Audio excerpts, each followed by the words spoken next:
کو کوئی پریشانی جی پریشانی تو جب میں اس سلسلے میں آیا ہوں تو وہ علی قریشی صاحب کی ہے اپنا برادر اپنا ہے یونس قریشی صاحب، انہوں نے میرے خلاف چوکی پہ درخواست دی جب سے صدر اس کا شروع میں نے کیا تو انہوں نے کہا جی یہ ابھی ہماری جو ہے نا خلاف تقریریں کرتا ہے، تو میں نے وہاں پہ جا کے میں نے کہا کہ اس کی دلیل مجھے کوٹ کر کے بتاؤ، اس کو ثابت کرنا پڑے گا آپ کو۔ کہوں گا کہ وہ اپنا اندھی جو ہے نا تقلید کے پیچھے نہ چلیں، بلکہ اپنا اس کے اوپر سرچ کریں، اس کو پرکھیں، اس کو دیکھیں، اور پھر ایسے کلام جو کہ اندھی جو ہے نا اس میں پڑھے جا رہے ہیں ان پر غور کریں اور ان کلمات کے اس کو اپنا سمجھیں کہ آیا یہ کلمات جو ہیں یہ اسلام کے صحیح کلمات ہیں یا یہ کفریہ کلمات ہیں۔ اور باقی میں ان دوستوں کو یہ بھی کہوں گا کہ جو اس کے اوپر سرچ کرو، دیکھو قرآنی تعلیمات اور قرآن حدیث کو سمجھو، اور اس کے اپنا بلا دلیل کسی بات کو مت مانو۔ اللہ تبارک و تعالیٰ نے تمہیں ایک ذہن دیا ہے، اللہ تبارک نے سوچ دی ہے، تو اس کو بروکار لاؤ اور اندھی تقلید سے بچ جاؤ اور اپنے آپ کو خسارے میں مت ڈالو۔ اور جب آپ اس اوپر غور کریں گے، جب آپ سرچ کریں گے تو انشاءاللہ تعالیٰ صحیح معنوں میں آقا علیہ السلام کا پیارا طریقہ آپ کی سمجھ میں آئے گا، صحابہ کرام رضوان اللہ اجمعین کی پیاری زندگی آپ کی سمجھ میں آئے گی، اور آپ صحابہ کرام کی جو اصل صحیح معنوں میں تابعداری سمجھ میں آئے گی۔ اور السلام علیکم ورحمۃ اللہ وبرکاتہ۔ یہ انٹرویو مولانا افضل قادری حفظہ اللہ کا آپ کی خدمت میں پیش کیا جا رہا ہے، جس کا موضوع ہے میں اہل حدیث کیوں ہوا؟ سابقہ بریلوی عالم دین کی توبہ کی کہانی، بریلویت سے ہدایت کی طرف سفر۔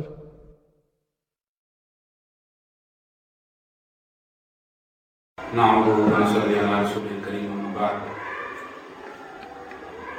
میں اپنے سننے اور دیکھنے والے بھائی کو اسلامی ریسرچ سینٹر کی طرف سے خوش آمدید کہتا ہوں۔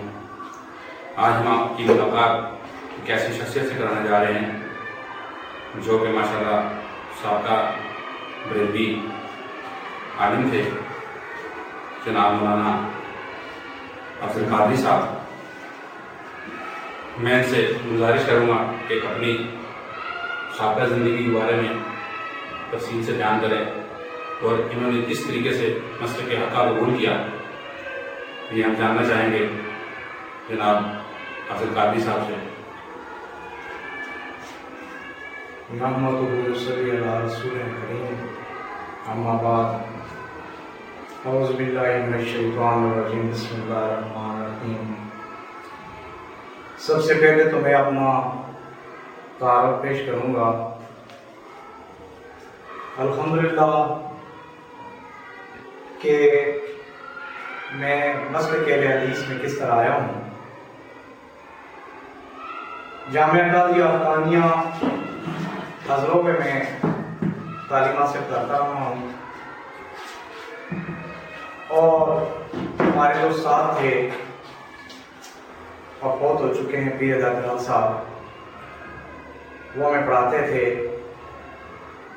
اس کے بعد میرا ایک سلسلہ تھا اپنا، ہر ایک طالب علم کی یہ خواہش ہوتی ہے کہ میرا اپنا ایک جامعہ ہو اور میں بچوں کو تعلیم دوں، دین کی خدمت کروں۔ تو اس شوق اور اس جذبے نے مجھے کامیابی بخشی۔ میں یہاں جا کر راولپنڈی میں نے یہ اپنا مدرسہ بنایا، جامعہ خضرت البنات۔ تو ہمارے اس جامعہ کا نام جامعہ قادریہ بھی تھا۔ چونکہ جب میں اس مدرسے کو بنا چکا تو میرے پاس بچیوں کی کافی تعداد اور بچوں کی کافی تعداد جو کہ تعلیم حاصل کر رہے ہیں، تنظیم المدارس سے میں منسلک تھا۔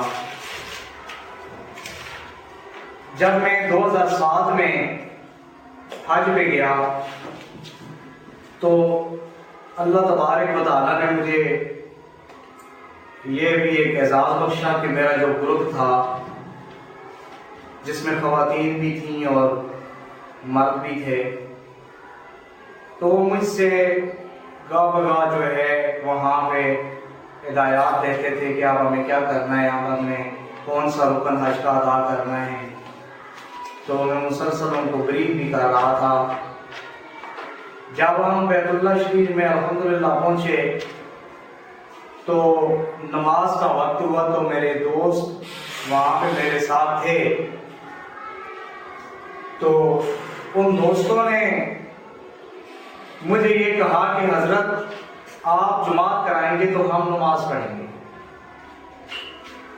میں نے کہا بیت اللہ شریف کے اندر جماعت ہوتی ہے تو ہم یہاں نماز پڑھیں گے, امام کعبہ کے پیچھے پڑھیں گے. تو میرے دوستوں نے کہا کہ نہیں حضرت آپ کیا بات کر رہے ہیں کہ یہاں پہ امام کعبہ کے پیچھے ہماری نماز نہیں ہوتی. میں نے کہا ایسی تو کوئی بات نہیں ہے, امام کعبہ کے پیچھے نماز پڑھیں گے. چونکہ ہم آئے ہیں جس مقصد کے لیے اللہ تبارک و تعالیٰ کو راضی کرنا ہے اور ہم نے فریضہ ادا کرنا, تو انہوں نے مسلسل اصرار کیا کہ نہیں ہماری نماز نہیں ہوتی, یہ لوگ وہابی ہیں. اس وقت میرے دل کو ایک دھچکا لگا, میرے دماغ کے اندر ایک چیز نے کروٹ لی کہ ہمارے ساتھ علماء بھی ہیں, دوست بھی ہیں, باپ بھی ہیں اور پڑھے لکھے بھی ہیں, باشعور بھی ہیں, اور یہ کہہ رہے ہیں نماز نہیں ہوتی. پھر سچائی یہ ہے کہ میرے دل نے اس چیز کی گواہی دی اگر ہماری نماز امام کعبہ کے پیچھے نہیں ہوتی تو پھر ہمارا حج بھی نہیں ہوتا. یہ اللہ تبارک و تعالیٰ کی طرف سے میرے دل کے اندر یہ سوال میں جو ہے جوش مارا کہ اگر ہم نماز امام کعبہ کے پیچھے نہیں پڑھیں گے تو ہمارا حج بھی نہیں ہوتا.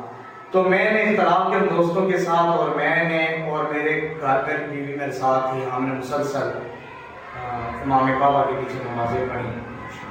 پھر جب نماز ہم پڑھتے رہے تو وہاں پہ کئی چیزیں جو ہے نئی میرے سامنے آ رہی تھی. ایک تو جماعت جب ہوتی تھی تو سورۃ فاتحہ کے بعد امام کعبہ تھوڑا سا وقفہ کرتے ہیں, تو اس بارے میں میں سوچ رہا تھا کہ یہ اتنے ٹائم انہوں نے خاموشی کیوں اختیار کی. تو جب رفع دین بھی مسلسل ہو رہا تھا, آمین بھی سارے لوگ کہہ رہے تھے, وہاں پہ جو ہے آمین بھی سارے کہہ رہے تھے, رفع دین بھی ہو رہا تھا. مسلسل یہ چیز جو ہے میرے ذہن میں گونجتی رہی. اللہ تبارک و تعالیٰ کی طرف سے شاید کہ مجھے ہدایت ملی تھی, اور آج کی قبولیت کے بارے میں بھی یہی کہا جاتا ہے کہ جب اللہ تبارک و تعالیٰ جس کا حج قبول کرتے ہیں تو اسے ہدایت بخش دیتے ہیں. تو پھر میں نے اپنے دوستوں کو اس چیز پر قائل کرنے کی کوشش کی, ان کے ساتھ میرا یہ سلسلہ چلتا رہا. اور پھر ہم مدینہ شریف جب گئے تو مدینہ شریف میں میرا اپنا وہی انداز تھا. تو وہاں پہ عربی جو تھے وہ ہمارے جو انداز تھے یہاں پہ وہ نہیں کرنے دے رہے تھے. میں نے کوشش کی کہ اس بات کو مجھے پتہ چل سکے کہ ہم تو بڑے عقیدت مند ہیں اور بڑا مطلب ساری زندگی کا ہمارا یہی دعویٰ ہے کہ ہم عاشق رسول ہیں, تو کیسے ہو سکتا ہے کہ یہ ہمیں یہاں پہ صلاۃ السلام نہیں پڑھنے دیتے اور ہمیں نعت نہیں پڑھنے دیتے. تو مجھے اس بات پہ رونا بھی آ رہا تھا. اور میں تو وہاں پہ جو بچوں کو پڑھانے والے استاد تھے میں ان سے ملا, تھوڑی بہت ان کو اردو آتی تھی, تو میں نے ان سے بات کی. تو انہوں نے مجھے پوچھا کہ آپ ایران سے آئے, چونکہ میں امامہ کالا بھی مانتا ہوں سفید بھی, تو اس وقت میرا کالا ماما تھا. تو میں نے کہا نہیں میں ایران سے تو نہیں, میں پاکستان سے آیا ہوں. تو کہتے ہیں کہ آپ بریلوی ہیں یا بریلوی دیوبندی. تو میں نے کہا بریلوی ہوں. تو کہتے ہیں ہاں پاکستان بریلوی دیوبندی. تو میں نے ان سے پوچھنے کی کوشش کی کہ وہ بریلوی یا دیوبندی کو کیسے جانتے ہیں. تو وہ کہنے لگے کہ پاکستان بریلوی دیوبندی کو مشکل. تو مجھے اس بات سے بہت سا دشکا. میں نے کہا کیسے آپ کہہ سکتے ہیں, اسی کوئی دلیل مجھے پتہ چلے کہ کیسے جو ہے نا مشرک ہیں. تو انہوں نے مجھے بتایا کہ پاکستان میں موبائل کون سی جماعت ہے, پھر اگر یہ دونوں مشرک ہیں تو ہم تو چونکہ علماء بریلوی سے ہمارا تعلق ہے تو یہ کیسے ہو سکتا ہے. انہوں نے پھر مجھے یہ بات کی کہ پاکستان موبائل جماعت الحدیث. تو پھر میرا اس طرف جو ہے کہ مائنڈ بنا, ایک ذہن بنا کہ میں سرچ کروں, میں دیکھوں.